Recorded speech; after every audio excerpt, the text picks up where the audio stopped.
Number one, that is that. Number two, it's. Number three, now. Thank you very much. So we have that, it, and now. And sometimes the etic expression is called indexical. So they are on, okay, so we call indexicals. Now, I would like you to answer my question, please. First of all, how many kinds of indexicals are mentioned in here? And what are they? Okay, I answer the question myself. Okay, Thiệu My, can you tell me what are the indexicals mentioned? I think that the identical, I think there are three. That the person deixis, the spatial deixis, and the temporal deixis. Okay, that exactly is. Okay, thank you very much. So I just go to one by one. And now we know that we have some kinds of expression to show the person, to show the space, and also to show the time. And what does it mean? How is it related to the distance? So in terms of the distance, we have the proximal, the deictic, center, and the distal. For very near, right at the center, and very far away. Okay, so in order to study about relationship between the deixis or indexicals and the distant, we go one by one. I would like to start with the person deixis. In a conversation, usually we have the speaker and the listener or the aggressive. And the speaker, we use the first person, we call I, and the listener, we call you. So they are the two factors in a conversation. Remember, so we cannot miss any of these. So certain time in the conversation, I talk to you, we mention to someone else, and someone else here, he, she, or it, or kinds of people, and we call them the others. So I would like you to look at the relation between the people in I and you and the others and compare with the distance we have. So what do you think about this one? In the conversation, so what is the distance? What kind of distance we have between I, you, and he, she, or it?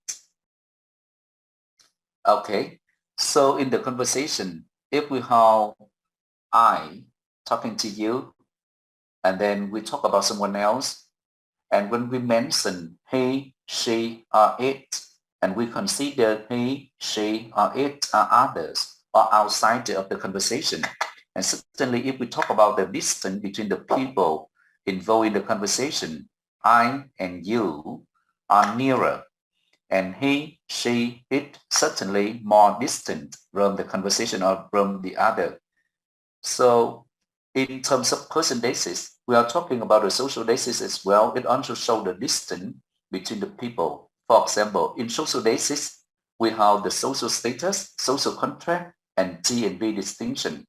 I don't know if you have any idea of T and V distinction.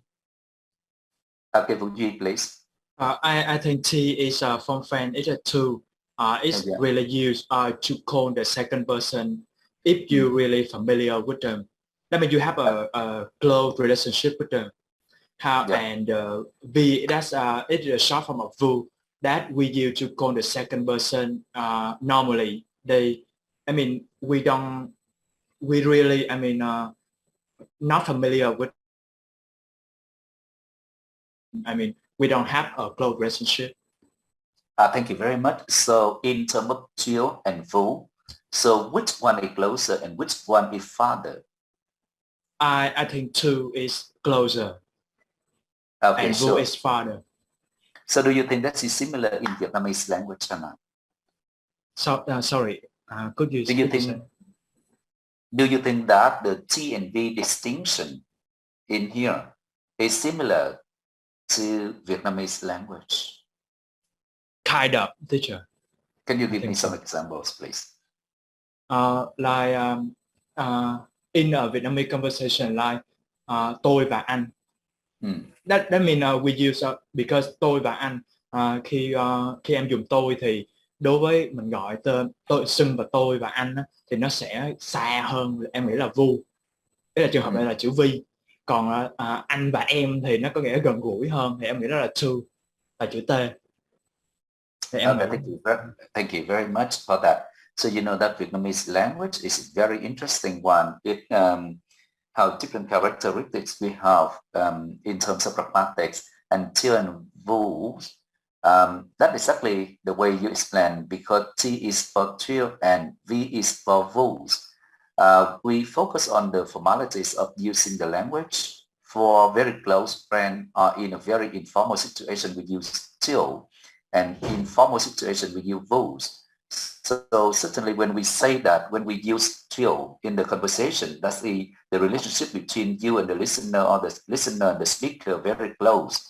And when we talk about vowel, certainly even though when you that when you are physically close, but still there are distance between the speaker and the listener, maybe the social status, for example. So remember, when the way we use formalities or informalities, it shows you the closeness or the distance between the speaker and the listener. Okay, so I would like to move to the next part. I would like to stress again in the conversation with how I and you and he, she, it, and he, she, it in the third person in the conversation. We call them the others or the outsider. So I would like you to look at the situation in here. We have that in the books as well.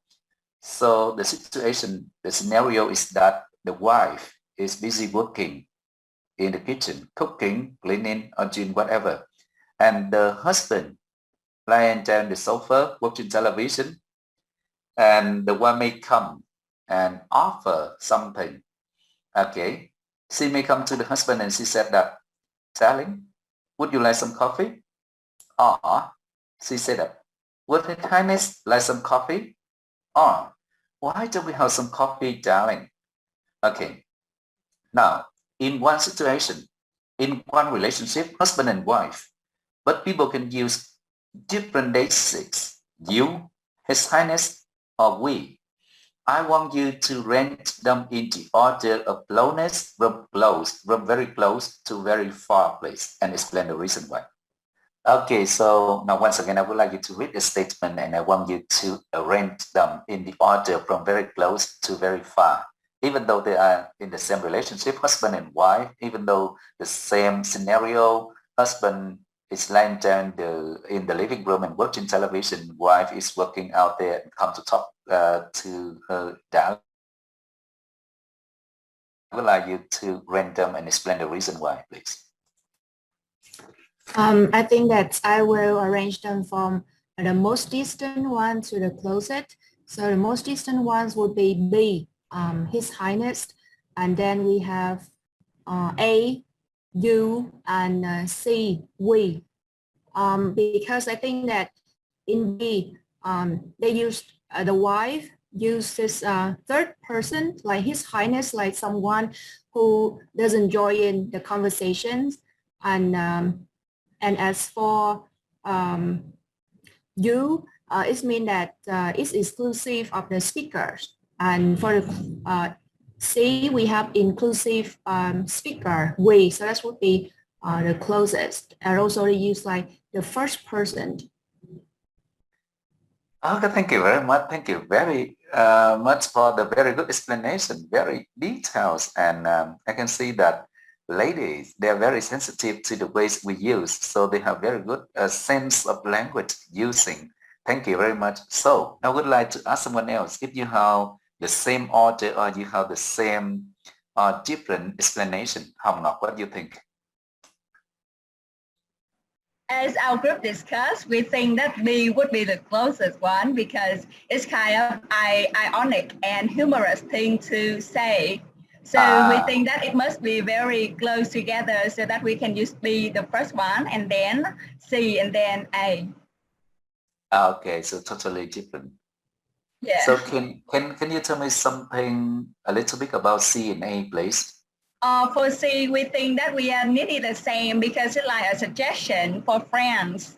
Like it's very close together, and for would you like, it's a kind of very polite. I usually just say this when there are guests coming to our house, but usually we just say C. How would you say that to someone you love, for your darling, for example? Yes. If the guest coming in the house, No, I not the would guest, not the say, guest. no. For your No, I challenge, mean, if there is the guest in the house, I would use A. But if there is no guest, I would use C or B. Okay, thank you very much. That's really nice. So, any different answer?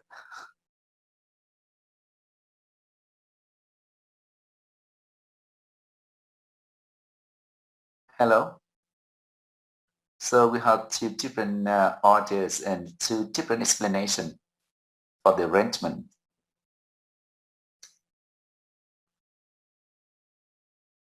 To me. I think that A and B are quite close to each other.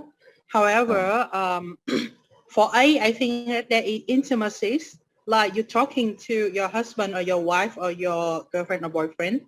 And for the second one, it's like two close friends or two people that are quite close to each other.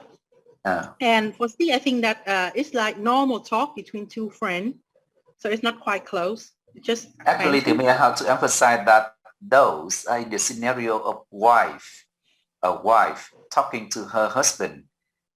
Really? Yeah. So I think because for the first one, I think that it's quite close. Like, yeah, while talking to husband, yeah.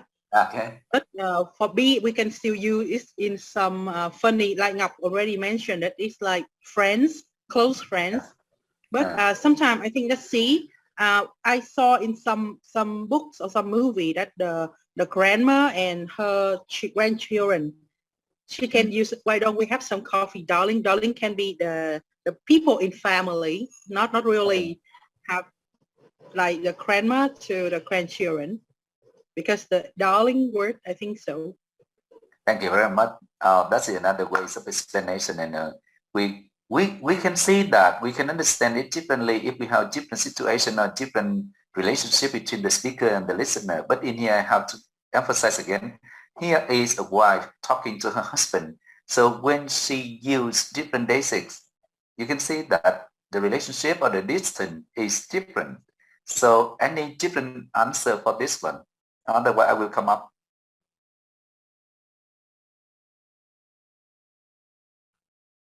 Any more, please? Hello.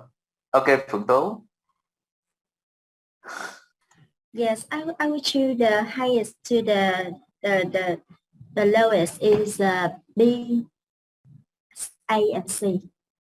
So When you I will say explain B, my A, choice. and C, B, Yeah, A, and B, C. A, and Okay. C. Yeah, Why? I will explain my choice because when we say the highest, that means we show. I mean, we show the person's superior rank above us. And when we use the word we, that means we and our husband. So the two people together. But if we choose A, that means we just mention him, not us in that situation. So this is my opinion. And also I based on the structure of invitation, like why don't we and would you like? So I think that why don't we is more informal than would you like.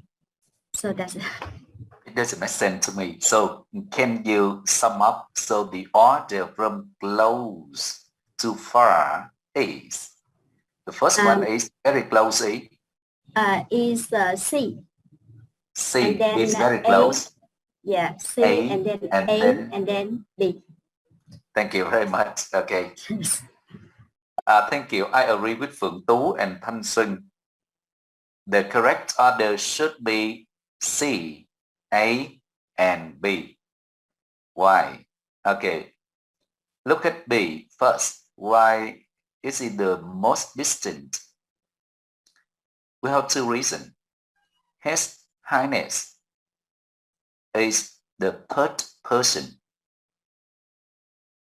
Right? That's the third person. Not I and you, but that is the third person. When the wife is talking to her husband and she said that His Highness, that means like she talked to someone else. So that's more distant than I and you. Okay, the second thing is that when we talk about, when you use the word His Highness, that is a title, a royal title. And that shows you the social status. When do we have the title like this one? Okay, you are His Highness. What about myself? What about myself? I'm a servant, right? When I say that, would His Highness like some coffee? First one, the wife using the third person. Second, the social status in here. Okay, so how do you say His Highness in Vietnamese?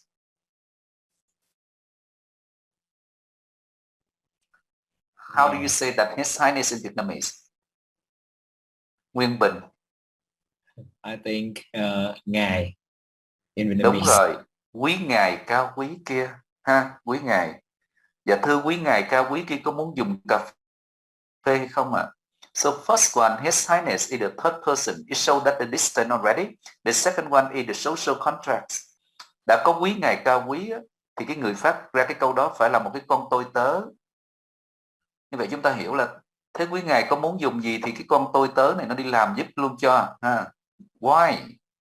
Because you are His Highness, so you lying down there, watching television, enjoying yourself, and your wife is a servant, is a maid in the house, working, cleaning, doing things myself. Okay, I'm upset, I'm angry.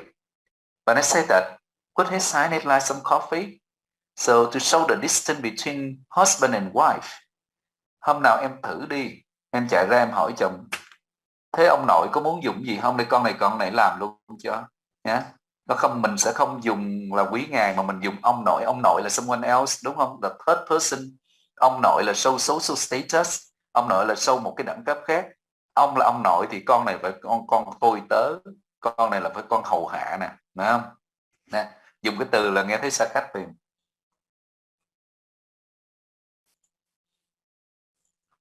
So you say that His Highness is the farthest, the most distant, and the second one should be you. Why? Because you and I are two. But when we say we, let us explain, that's including. We, including the speaker. We is one. You and I, no, not you and I, we, each one. Remember, so when we say we, it's closer than you and I. Even though the structure you use, would you like some coffee? Or why don't we have any coffee? So in terms of the basic distance in here, we say that His Highness is the farthest, the most distant, and the second one is you, A, and the last one is we, because when I say we, why don't we have some coffee? That means husband and wife each one. Okay, so when we use third person in use, it communicates distance and non-familiarity. So remember, this morning, we are talking about Lang and Điệp. Nên say that người ta đi rồi. So it showed that unfamiliar. Even though she loved the person, she cannot say that directly. So she choose indirect way to express her feeling and emotion then. Nên cũng xin rút kinh nghiệm cho các chị, nếu như mà hôm nào mà chúng ta có bực quá, chúng ta xin vui lòng đừng dùng từ ông nội, đau lòng nhau lắm. Thấy ông nội mà nằm đó, ông nội nằm coi tivi ha, rồi cái con tôi tớ này nó cứ nằm làm việc ở trong bếp, nó chạy ra, không thể nào chúng ta nói là anh có dùng cà phê không anh pha không, hay là chúng ta sẽ không nói là mình uống cà phê anh nhé, là nó khác. Còn nói là thế ông nội có uống cà phê không, con pha luôn cho ông nội, là nó là một cái câu nghe là xa cách nhau lắm rồi đấy.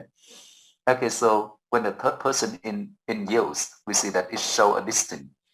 And I would like to focus more on the use of the third person instead of the first and the second one. I would like you to look at those examples. Okay, the scenario, okay, and would like to go back. Now, the scenario is that you are living in, you share the rooms with your friends. and we have some roommates who are very, very messy.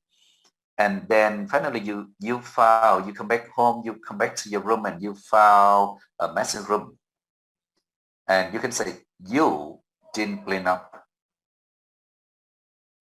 So you can also say something like, somebody didn't clean up after himself. Or you can say, each person has to clean up after him or herself.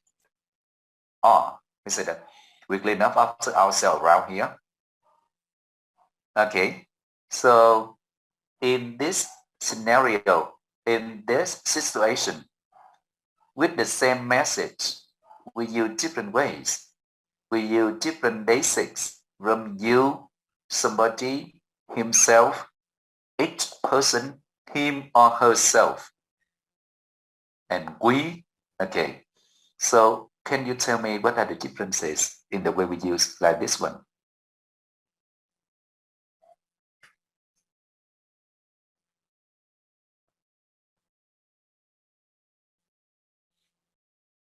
Hello? Thanh Nguyên, please. Okay, so in my opinion, A is a kind of accusation, like you point at his or her face and you say that you are the person who did that. But B is a kind of strategy to save the face. You don't want the person to feel guilty, so you mention somebody else. Yeah, it's a kind of indirect address. C, yeah, it's a kind of let's say I and you are different. Yeah, and D, so we together we solve the problem. So it sounds really close, but the relationship between them is really good. Yeah. Okay, thank you very much for the explanation. That's really nice. Okay, when in A, when you say you didn't clean up, that's a very direct accusation. Sure, because you want to make a potential accusation, you are the one, not anyone else. I talk to you and you are the one. But when we say somebody didn't clean up after himself, and we say that we less direct, we actually didn't mention to anybody. But the person say something, we say that no, I didn't mention to you yourself. I say somebody, someone else. Okay, not you, not me, someone else. So it's less direct. But you know that when we say that each person had to clean up after himself or herself, using each person, himself or herself, is subtler. You can see that it's subtle compared with himself, somebody himself, and now each person after him or herself is more general. So we change from potential personal issue into impersonal one based on general rule. And when I say we cleaned up after ourselves around here, we say a general rule apply in all the people, including the speaker. So it's a rule, and anybody who didn't clean up will recognize that what they should do and how they should behave in the situation. Okay, so you can see that once again, the way we use the basics is so different, distinct from the speaker and the listener. Now, I would like you to look at going back to Vietnamese language, and I would like you to analyze one of a very interesting poem by Trần Tế Sương. The poem named Áo bông che bạn. I wonder, any of you in here know the poem? Okay, Trần Thế Sương wrote down something like, ai ơi, có nhớ ai không? Trời mưa một mảnh áo bông che đầu. Nào ai có tiếc ai đâu, áo bông ai ướt, khăn đầu ai khô. Cái câu chuyện kể là một cái ngày đẹp trời, họ đi trên cùng một chuyến đò qua sông, đò ngang. Thì thình lình trời đổ cơn mưa.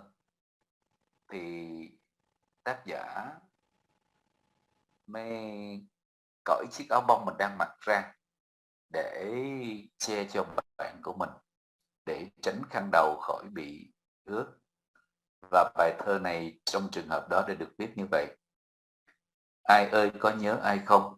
Trời mưa một mảnh áo bông che đầu. Nào ai có tiếc ai đâu, áo bông ai ướt, khăn đầu ai khô. My question is, who is I in this one?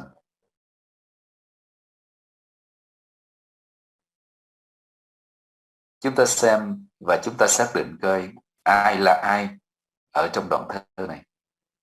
So I think the first I may refer to the writer friends, and the second I may refer to the writer. Yeah. Tiếp tục, nào ai có tiếc ai đâu, áo bông ai ướt, khăn đầu ai khô.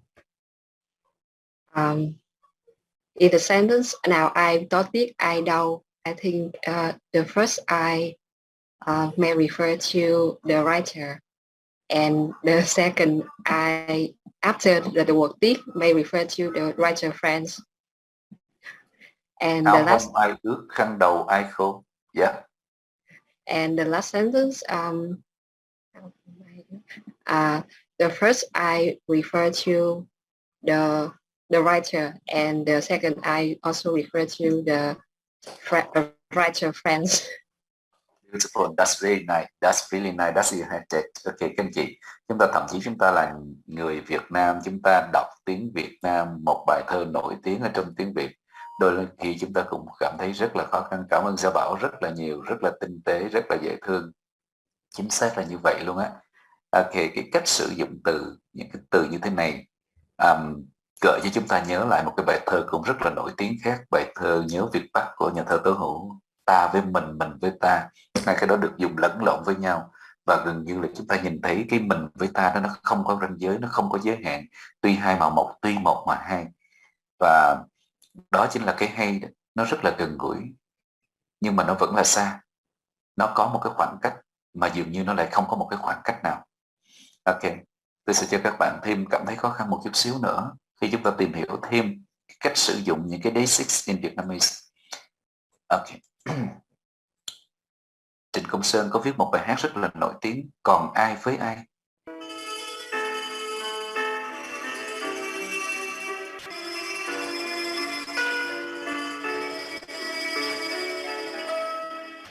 Không có em còn tôi với ai, không có em lạnh giá đường vui, không có em ngồi đứng nơi này, không có em còn ai với ai.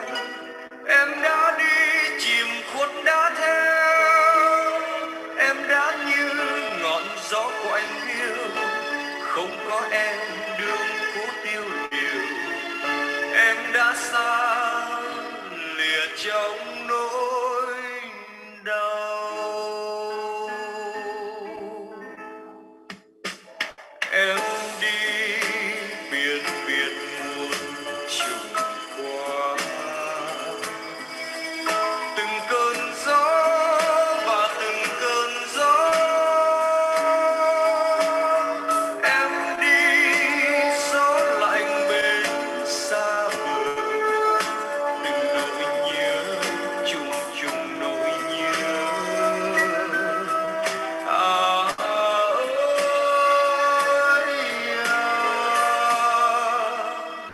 Không có em đường xa quá xa, em đã thôi cười giữa chiều mưa, em đã đi đời có đâu ngờ, mang trái tim mùa xuân héo khô.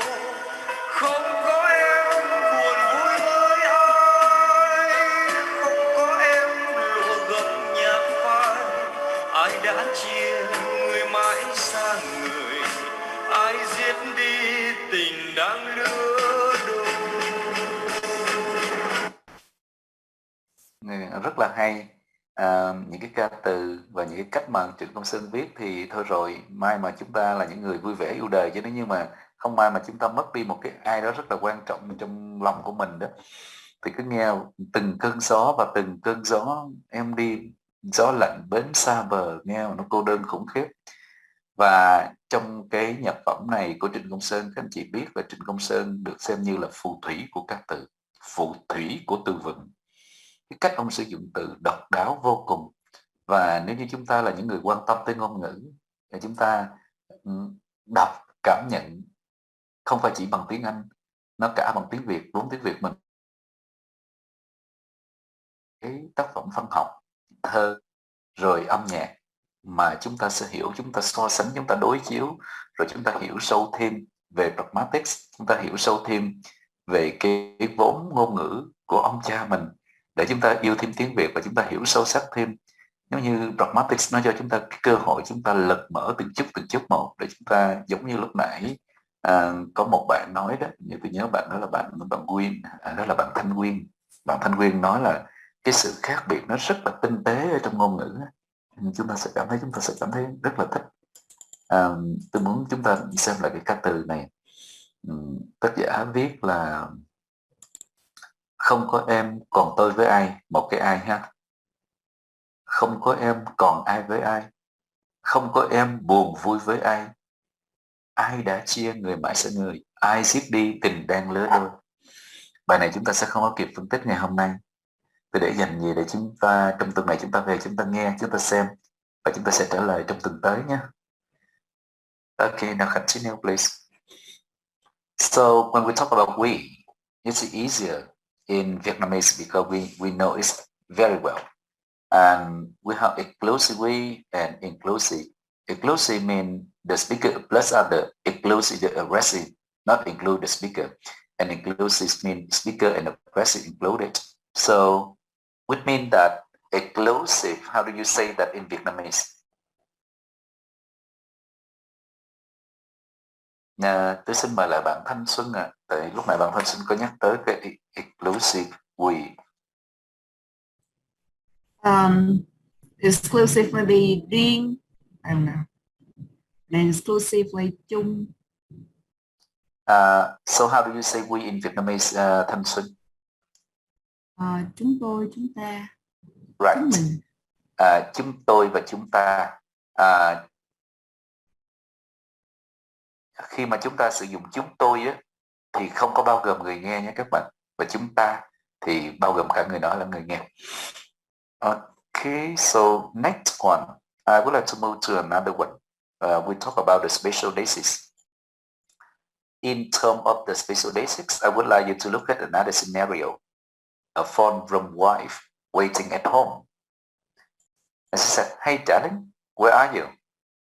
And the husband answered in two ways. First, he said that, "I'm going home now." Second, he can say that, "I'm coming home now." So, what is the difference between "I'm going home now" and "I'm coming home now"? Okay. Nhưng trước khi chúng ta học điều này,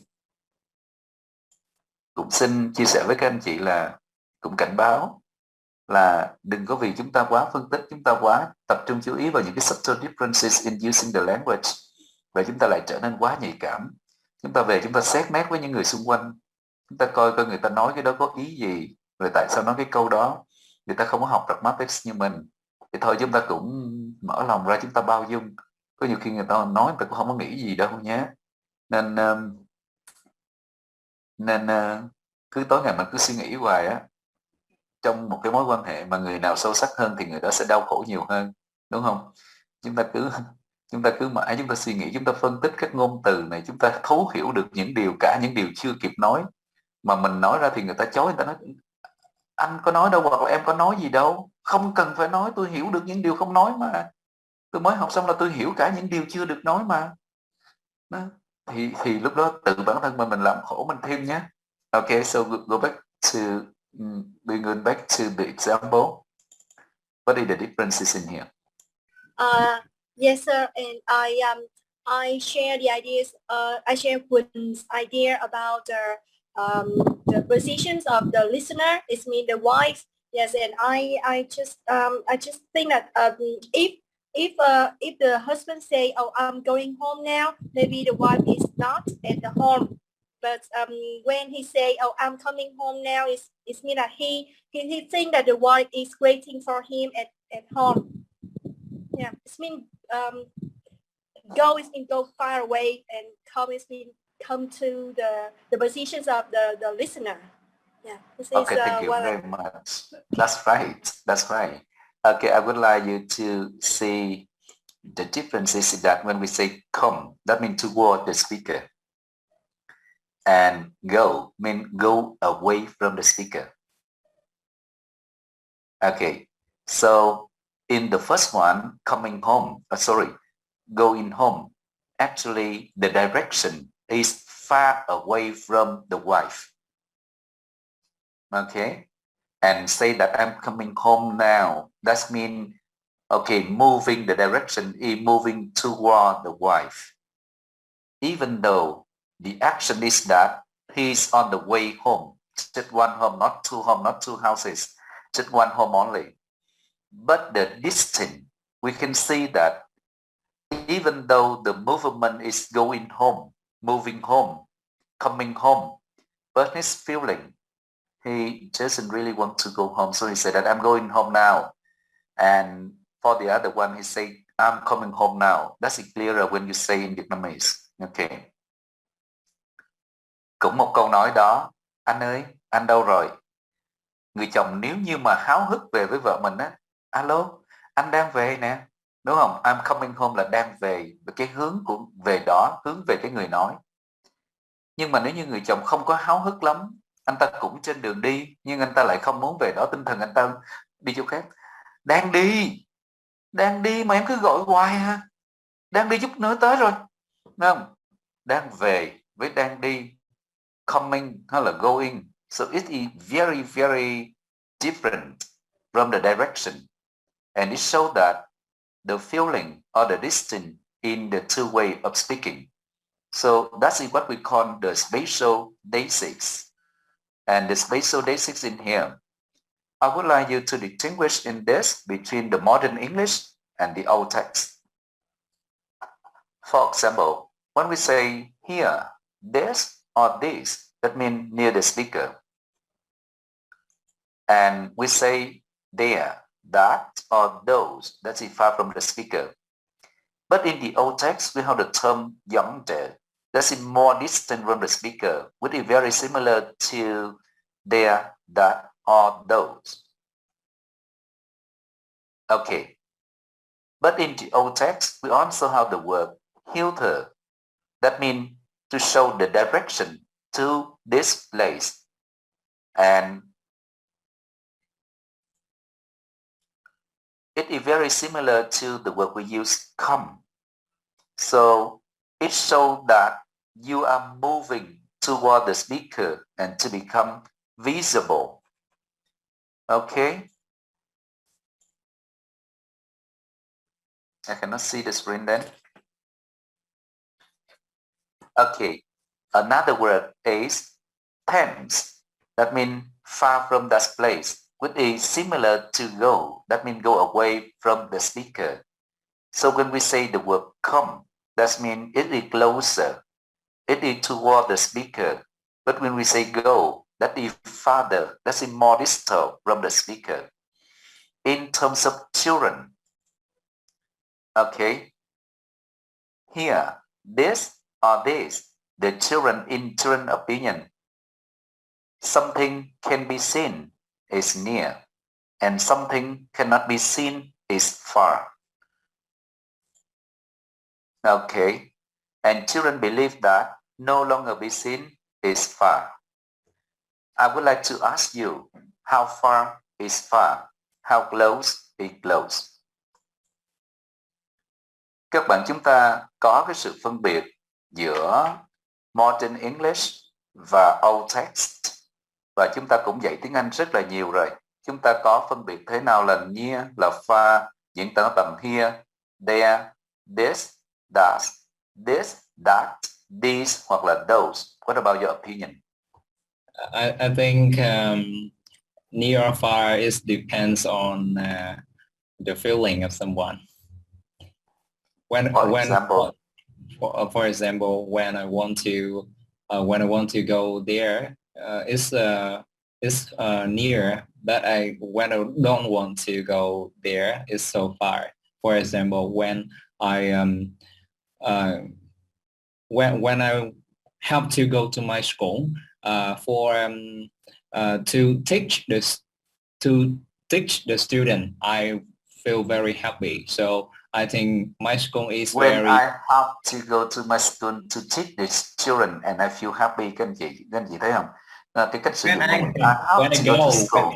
Và Okay, have when I to go. thì nó diễn tả cái obligation là một cái gì đó No. rất là bắt buộc nhé. Okay, when I go to school and. I thought that you said that when I have to go to school. No, okay, this is my mistake. When I go to school and teach my children, I feel happy. So I think I feel that the distance is near. And okay. when I go to school for another work, for example, the extra work, I feel that it's not comfortable. So I think the distance is very far. I think so. Thank you very much. So I think that always depends on your perspective and then your feelings, like about your psychology. And if you you have a lover and then your houses are not really far from each other, but then you really miss that person, so you feel like you cannot wait, and then the distance from your house to that person is kind of far, although it's not really in reality. So it's just about psychology, I think, psychological distance. Okay. Hansu mentioned to psychological distance, and also she talked about love, the boyfriend or girlfriend. So can I ask one more person? In the relationship between boyfriend and girlfriend, how far is far? How close is close? Even though we love each other, right? If we who is we? Who is we? Okay, I mean me and my girlfriend. Okay. Okay, stop like that. Okay. Stop like that. Okay, stop like that. I think how far, even though we stay closer, physically. So if we have some, impossible, disagreement. The disagreement we cannot solve, even though we can have, the close distance to them, but we still feel far away. Okay. Okay. That's what we call psychological distance. Yeah. Okay. Thank you very much. Okay, that's a very good way of understanding the language as well. So anyone want to share something about how close and far in terms of relationship, apart from psychological problems or psychological distance? I think that Mr. Dewey just remind me of the song California King Bed. Have you ever heard of that, of Rihanna? Can you say something about that, please? Yes, it say that when she very close, like chest to chest, nose to nose, but when she reach out her fingers, she feel like thousands of miles away from her man. So yeah, it's like the same. Yeah. Okay, that's really interesting. Các anh chị? Yeah, the song California King Bed. Okay, that's really interesting. Các anh chị, chúng ta biết sao không ạ? Khi mà chúng ta khám phá ra những cái ngôn ngữ như thế này đó, tôi luôn luôn tìm thấy có một cái nét tương đồng gì đó giữa cái ngôn ngữ với nhau. Và thank Hồng Ngọc for the example. That's really nice, really interesting. Lan Ngọc, please. Yes, I actually in my mind I'm thinking about another lyrics of another song. Have you heard the song "Let Her Go"? Let Her Go, yes, and there's some saying in the song that says maybe only know you love her when you let her go. Only know you have been high when you are feeling low. Only hate the road when you are missing home. So I think sometimes the distance, especially the psychology distance, it depends on the situations and depends on the feeling. The feeling, yeah. Okay, thank you very much. Not permanent. This is a temporary feeling. Yeah. Okay, thank you very much. That's really interesting from the poem Thanh Xuân Grace. we know that sometimes we use the language is based on the psychological. That means we say that psychological distance. And now from what you Ngọc and Lan Ngọc said, we say that we should use the language, and also from Vũ Di, we say that we should base much attention to what we call the feeling or emotional distance as well. And I say that why I find something very similar on the similarities between the two languages, especially in love. I would like to share a very good piece of poem by Xuân Diệu. Các anh chị, tôi nghe cái ví dụ của Hồng Ngọc thì tôi thấy rất là thú vị từ cái ý của Thanh Xuân đã chia sẻ với chúng ta đó về cái khoảng cách đó. Thì chúng ta thấy là chúng ta khi mà chúng ta tiếp xúc với một người, khi mà chúng ta sử dụng ngôn ngữ, nó còn phải phụ thuộc vào cái khoảng cách về mặt tâm lý, vào về mặt cảm xúc nữa. Còn lúc nãy thì bạn Vũ Di có chia sẻ là về cái sự đồng điệu trong cái cách nghĩ nữa, đúng không ạ? Xuân Diệu viết như thế này. Xuân Diệu viết là có một bận em ngồi xa anh quá, anh bảo em ngồi xích lại gần hơn, em xích lại gần hơn một chút, anh hờn. Em ngoan ngoãn xích gần thêm chút nữa. Anh sắp giận, em mỉm cười vội vã đến kề anh và mơn trớn em đây. Anh vui liền nhưng bỗng lại buồn ngay, vì anh nghĩ thế vẫn còn xa lắm. Này giống như Hồng Ngọc nói này, được chạm vào đó nhưng mà thấy người đó vẫn còn xa lắm. Đôi mắt của người yêu ôi vực thẳm, ôi trời xa vầng trán của người yêu. Ta thấy gì đâu sao sắc yêu kiều, mà ta riết giữa đôi tay thất vọng, dẫu tin tưởng chung một đời một mộng. Em là em mà anh vẫn cứ là anh, có thể nào qua được vạn lý trường thành của hai vũ trụ chứa đầy bí mật. Thương nhớ cũ trôi theo ngày tháng mất, quá khứ anh không nhắc cùng em. Linh hồn ta u ẩn tựa ban đêm, ta chưa thấu nữa là ai thấu rõ. Cái này nó còn một chút xíu về tâm lý nữa. Mình còn chưa hiểu được mình mà ai đâu mà hiểu được mình, đúng không nào? Kiếm mãi, đi hoài hay ghen bóng gió, anh muốn vào dò xét giấc mơ em. Nhưng anh giấu em những mộng không ngờ, cũng như em giấu những điều quá thực. Hãy sát đôi đầu, hãy kề đôi ngực, hãy trộn vào nhau đôi mái tóc ngắn dài. Những cánh tay hãy quấn riết đôi vai, hãy dâng cả tình yêu lên sóng mắt.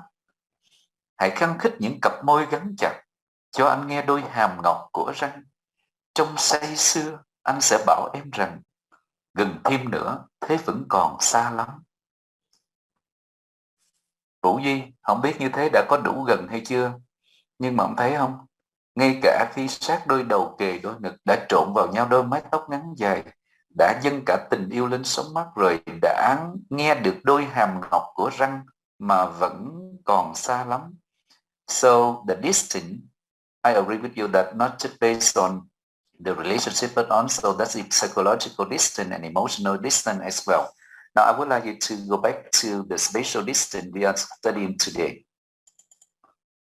So in terms of spatial distance, I would like you to look at the ways the speaker described in the pastoral.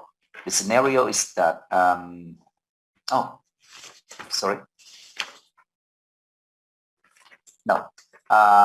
I would like you to look at in some situation where the speaker, they can fix mentally as well as physically. For example, being away from home. You know that, for example, during the social distancing, some people cannot come back home. Or international student who study in foreign country, staying there for a long time. And when they talk about the homeland, when they talk about Vietnam, they may say that I will come back home, I will come back home, or I will come here very, very soon. Okay, that's way the person mean that they can fix their physical distance to show that they are very close to their homeland, to show that they're very close to Vietnam. I don't know whether it makes sense or not.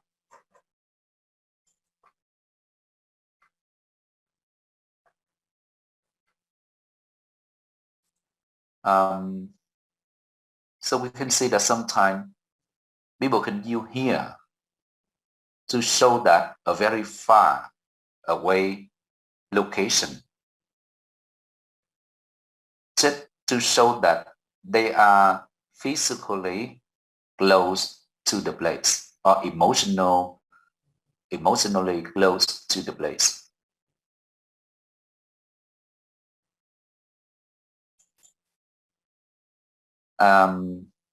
Khi tôi giải thích như thế này thì tôi nhìn thấy Hồng Cảnh có nghĩa có vẻ hơi không có hiểu rồi. Chúng ta đều biết here là gần, there là xa. Nhưng mà ngay cả khi người ta ở rất là xa, người ta vẫn có thể sử dụng từ here để diễn tả nơi đó. Thì khi đó không phải là người ta sử dụng sai ngữ pháp. Không phải người ta sử dụng sai ngữ pháp, mà là bởi vì trong cái the way they use the language, they would like to show that they are physically close to the place or emotionally close to the place.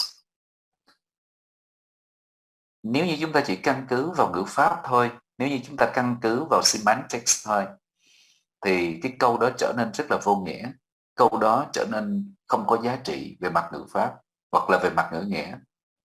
Nhưng nó vẫn được dùng trong đời thường. Nó vẫn được dùng trong hàng ngày, trong giao tiếp hàng ngày. Người ta vẫn nói như thế.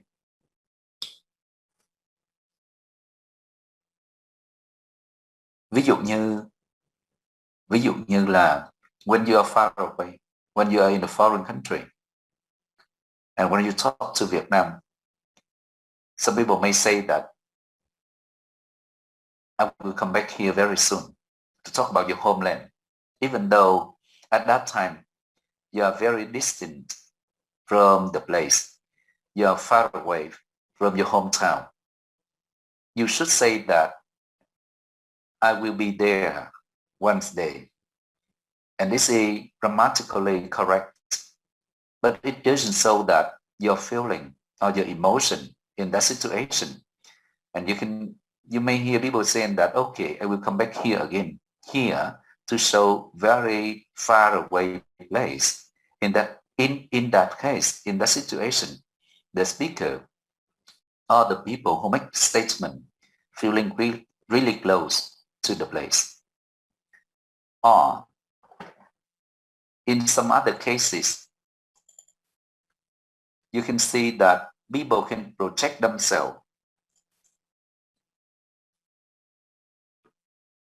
into the other location. They may say, I'll come later.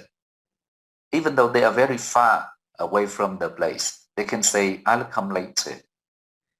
Không biết là chúng ta có nhìn thấy, có cảm nhận được cái trường hợp như thế này hay chưa?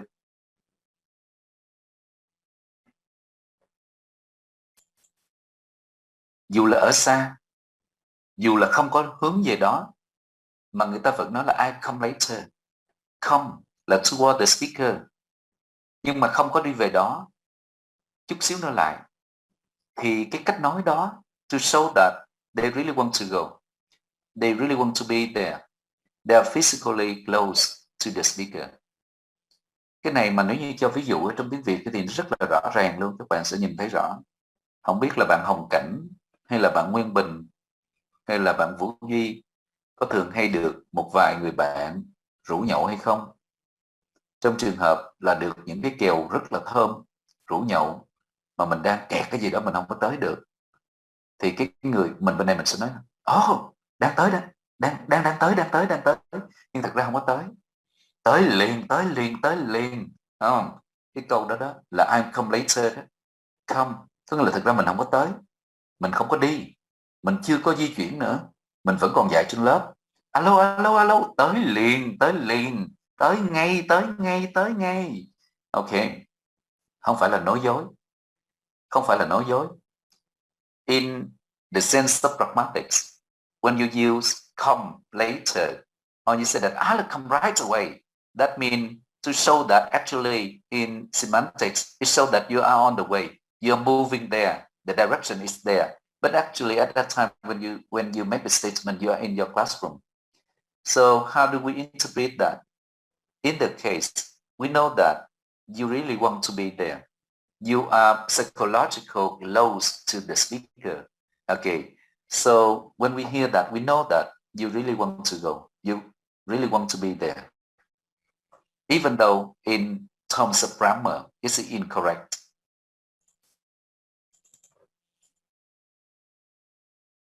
Or sometimes you can say words here and there cannot use accurately. For example, when you talk to someone over the phone and you hear the answer, I'm not here now. I'm not here now. Here is the eating center. That means right away, very close, and now is at the moment of speaking. But when you phone them, you can hear something like, I'm not here now. It is ridiculous, right?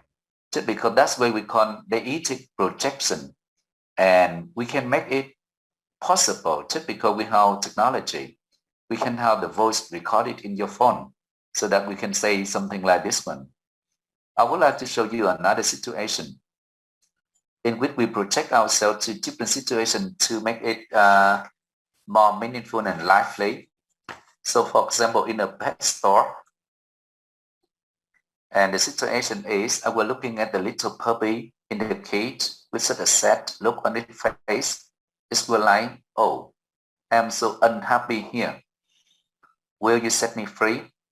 So how do you understand the term here in this situation? It seems that he is in the cage. Yeah.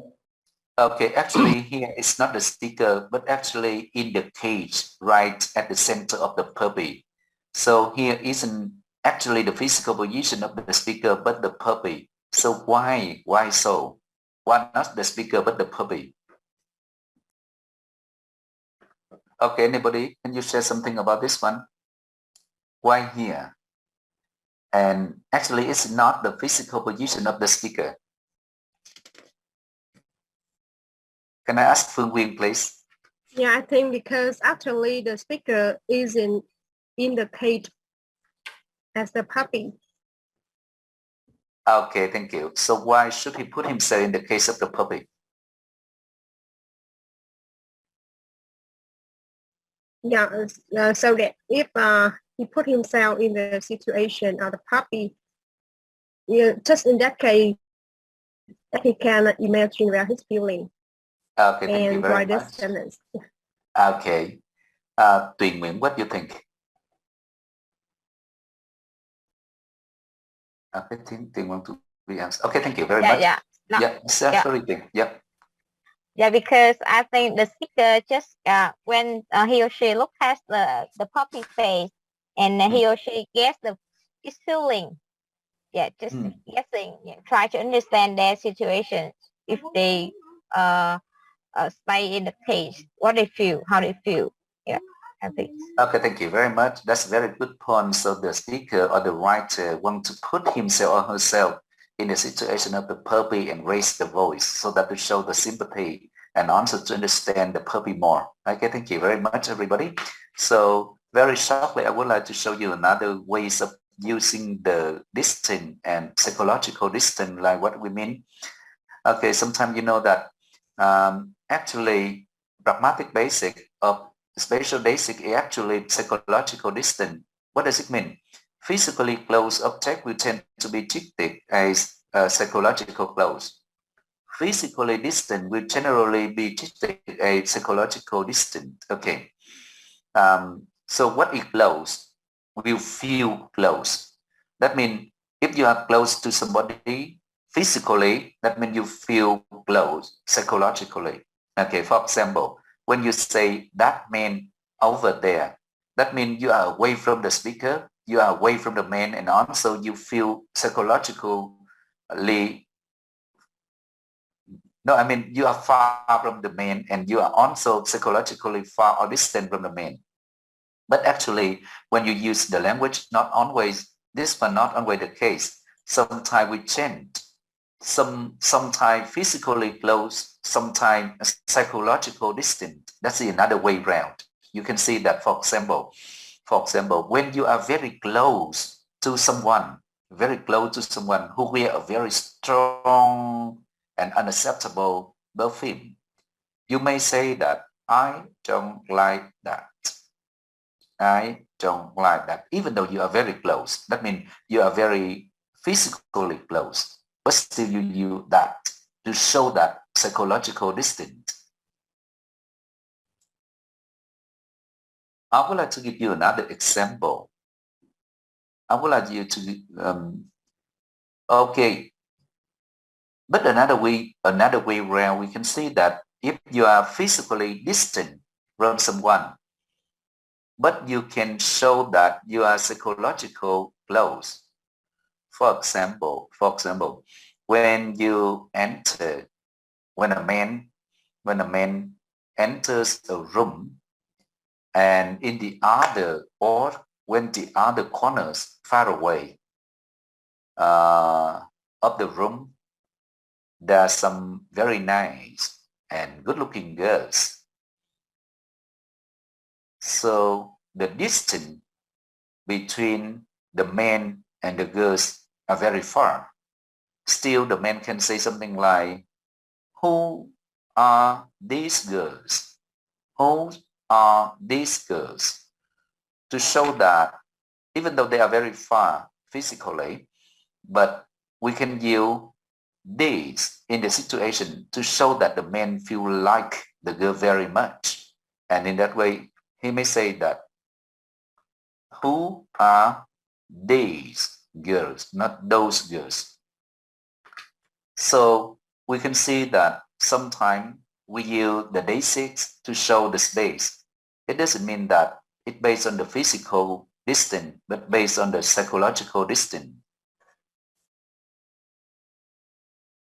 And that it doesn't have the fixed meaning.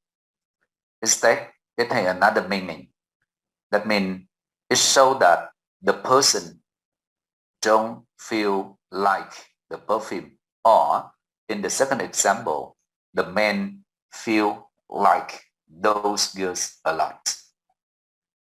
Okay, so I have finished talking about the person deixis and the spatial deixis. Have you got any question for me before we move on to the next one of the temporal deixis?